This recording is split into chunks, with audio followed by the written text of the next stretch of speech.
Guys, welcome back to my channel. तो कैसे हैं आप सब लोग? आई होप आप सब लोग की बहुत ही अच्छे होंगे। तो टाइटल देख के आप लोग पता चल गया होगा कि ये वीडियो किसके ऊपर होने वाला है और जो कि बहुत ही अमेजिंग होने वाला है। तो विदाउट एनी फर्दर डू चलो जल्दी से स्टार्ट करते हैं इस वीडियो को, क्योंकि मैं बहुत ज़्यादा एक्साइटेड हूँ ये बताने के लिए। चलिए स्टार्ट करते हैं। ओके, दी मून, चंद्रमा, चांद, आप कुछ भी कह लो, तो इसके साथ ना एक अलग सा एक इमोशन अटैच है सबके। ये जस्ट ये वीडियो नहीं है, क्योंकि इसके बारे में हम लोगों ने बहुत कुछ जाना है, बहुत कुछ सुना है। इनफैक्ट चांद पे हम लोग जा भी चुके हैं, लेकिन उसके बावजूद भी बहुत कुछ है जिसका जो हमको नहीं पता होता है, जिसको हमको जानना चाहिए। तो आज हम उसी बारे में बात करने वाले हैं, एकदम शुरुआत से आखिर तक। कैसे चाँद का जन्म हुआ, क्या है चाँद में, क्या नहीं है, कब हम लोग गए थे चाँद पे, तो ये सारे डिटेल्स आपको पता चल जाएगा इस वीडियो में। तो कीप वॉचिंग। तो पहला जो हम स्टार्ट करते हैं एकदम पहले से, कि चाँद का जो डिस्टेंस है अर्थ से, तो हमारे पृथ्वी से चाँद 3,84,000 किलोमीटर यानी कि 2,39,000 माइल्स की दूरी पे मौजूद है। पृथ्वी से सबसे करीब हमारे चाँद ही है, राइट।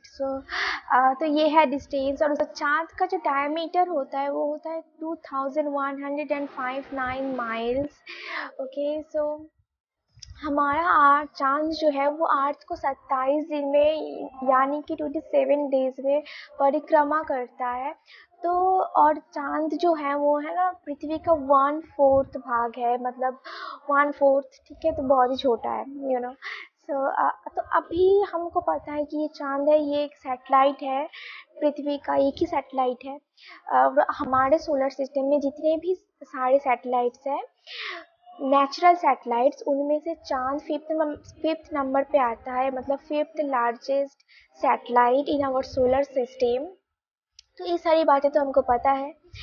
और जो मेन बात, जो कि हम चाँद को देखते आए हैं, लेकिन ये चाँद कैसे बना, कैसे इसका जन्म हुआ, कैसे चाँद फॉर्म हुआ, तो ये बहुत ही नेचुरल एक प्रोसेस है जो यूनिवर्स में होता रहता है, लेकिन बहुत इंटरेस्टिंग भी है। तो मैं आज आपको बताऊंगी कि ये चाँद का जन्म हुआ था, चाँद कैसे फॉर्म हुआ था। ओके, हमारा जो चाँद है, जो मून है, उसका जन्म हुआ था 4.5 बिलियन ईयर्स पहले, मतलब बहुत ही लॉन्ग ईयर्स एगो तब हुआ था हमारा चाँद का फॉर्मेशन, राइट। तो अब ये फॉर्मेशन कैसे हुआ था, ये बहुत ही नेचुरल एक फॉर्मेशन है।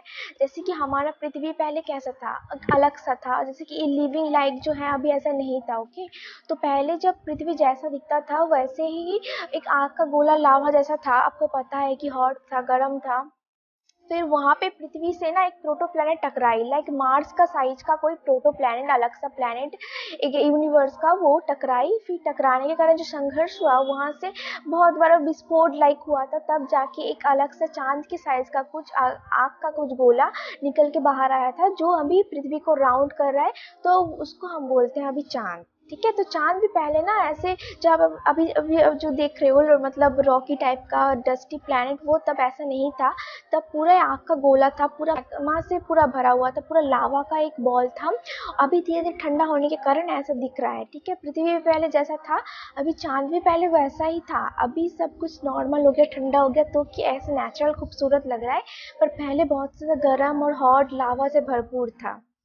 ओके, तो चाँद का आपको पता चल गया कि कैसे फॉर्मेशन हुआ था, राइट। तो अभी जो है हम बात करने वाले हैं चाँद की सरफेस के बारे में। तो चाँद एक रॉकी टाइप का प्लैनेट है, और चाँद का सरफेस ना एकदम डस्टी है, डस्टी और एक पाउडरी मटेरियल से है। अगर आप वीडियोस में, मैं वीडियो डाल रही हूँ, आप लोग देखो, जो लोग चाँद पे गए थे, वह चाँद या फिर चाँद का जितनी भी सारी फुटेज आप लोगों ने देखा होगा, उसमें पता चल गया। और ये वीडियोस में भी आप देख लो कि बहुत ज़्यादा पाउडरी डस्टी टाइप का उसका सरफेस है। तो इसको साइंटिस्ट लोग बोलते हैं लूनर रेगुलित। लूनर का क्या मतलब है, ठीक है। तो लूनर का मतलब है, लूनर एक लैटिन वर्ड है, लूनर का मतलब होता है चाँद।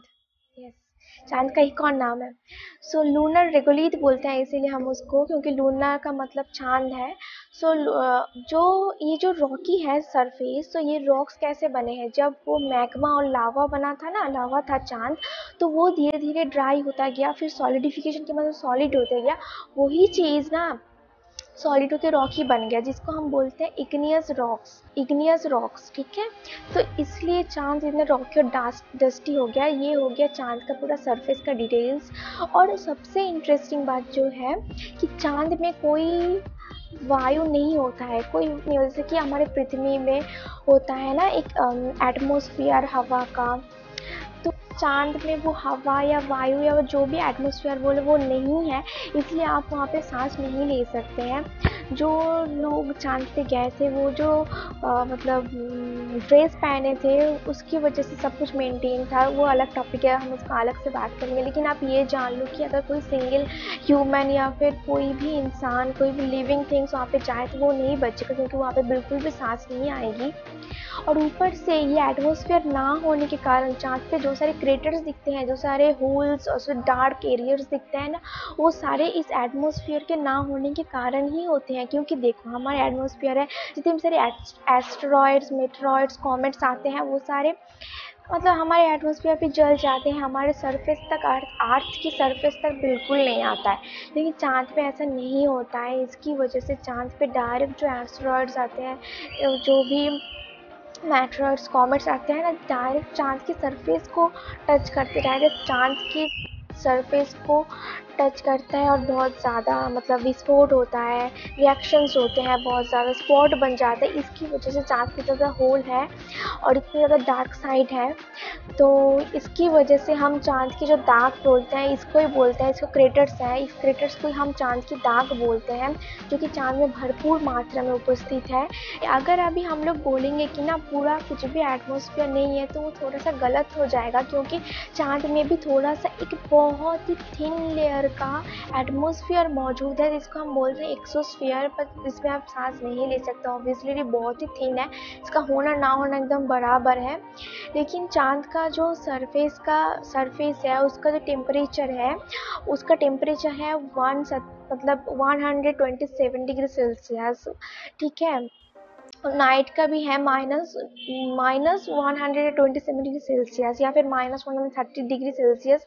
तो कि इसका डिफरेंस ना बहुत ज़्यादा है, मतलब दिन में सनलाइट में आप टेम्परेचर देखो कितना ज़्यादा हो रहा है और रात में कितना ज़्यादा डिफरेंस आ रहा है। कुछ कुछ जगह पे जहाँ पे क्रेटर्स बहुत ज़्यादा डीप है, जैसे कि साउथ पोल्स में, तो वहाँ पे टेम्परेचर बहुत ज़्यादा, वहाँ पे सनलाइट आता ही नहीं है बिल्कुल भी, तो वहाँ पे टेम्परेचर बहुत ज़्यादा कम हो जाता है, बहुत ज़्यादा माइनस में चला जाता है। ओके, तो नेक्स्ट आता है इंटरेस्टिंग पार्ट, कि मैंने सन के वीडियो में आपको बताई थी कि सन का जो कोर पार्ट है, मतलब बहुत सारे लेयर्स होते हैं ना, तो वो जो अंदर का सेंटर का लेयर है उसको हम बोलते हैं कोर। वैसे ही मून में भी कोर मौजूद है। ओके, सो क्योंकि चांद, मैंने बोला आपको, एक आँख का गोला था, उसके बाद सॉलिड बना, तो अंदर ही अंदर वो गर्म चीज़ अभी भी है। और वो जो कोर है उसका टेम्परेचर बहुत टेम्परेचर है 1327 डिग्री सेल्सियस, जो कि बहुत ही ज़्यादा गर्म है। और आपको चांद के बारे में बहुत सारी डिटेल्स पता चल गई है। अब हम लोग कुछ ना थोड़ा थोड़ा इंटरेस्टिंग चीज़ों पे बात करेंगे, जैसे कि आपको पता है कि हम लोग पृथ्वी से चांद की हमेशा एक साइड दिखाई देते हैं, एक ही साइड, क्योंकि चांद जब पृथ्वी का रोटेशन ले रहा है ना, मतलब 27 दिन में, तभी 27 दिन में वो अपना रोटेशन कंप्लीट करता है। इसी वजह से जो साथ साथ होता है, इसी वजह से हम चांद का सिर्फ एक ही साइड देख पाते हैं। और दूसरी बात, चांद से आसमान ब्लैक कलर का दिखता है। ये हम लोग पृथ्वी से आसमान को कैसे दिखता है, नीला रंग का दिखाई देता है, या फिर सफ़ेद जब होता है बादल तब पूरा वैसा दिखता है। तो लेकिन चांद से आसमान पूरा काले रंग का दिखाई देता है, यानी कि ब्लैक दिखाई देता है। और चांद की ग्रेविटी पृथ्वी से 6 गुना ज़्यादा कम है, क्योंकि अगर पृथ्वी पे कोई भी चीज़ का वेट 60 किलो है, आप मान लो, तो चांद की उसी चीज़ों का वेट होगा 10 किलो।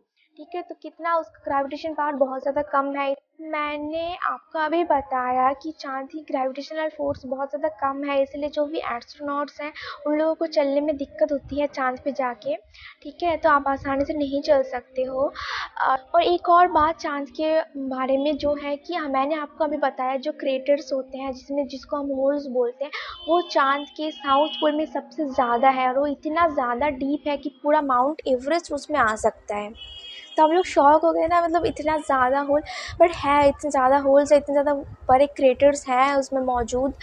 और इसीलिए जितने भी सारे एस्ट्रोनॉट जाते हैं, अगर कोई सैटेलाइट भेजना हो तो हम लोग क्या करते हैं, नॉर्थ साइड में चाँद के भेजते हैं, ठीक है। नॉर्थ साइड में सब लोग जाते हैं, नॉर्थ साइड में सब कुछ होता है, क्योंकि साउथ में नहीं होता है। और सबसे लास्ट बात, ये आप लोगों को पता है लेकिन मैं फिर भी एक बार बता देती हूँ, जो कि है चाँद पे जाने वाले पहले इंसान थे नील आर्मस्ट्रॉन्ग, और 1969 में 20 जुलाई उन्होंने चाँद पर अपना कदम रखा था। उन लोगों के फुटप्रिंट्स अभी भी है, क्योंकि चाँद पे हवा नहीं होती है, इसलिए फुटप्रिंट्स गायब नहीं होते हैं। तो अगर आपको ये चंद्रमा वाली वीडियो अच्छी लगी हो तो प्लीज़ लाइक कर दीजिए, मेरे चैनल को जल्दी जल्दी सब्सक्राइब कर दीजिए। तो मिलते हैं नेक्स्ट वीडियो में, तब तक के लिए बाय।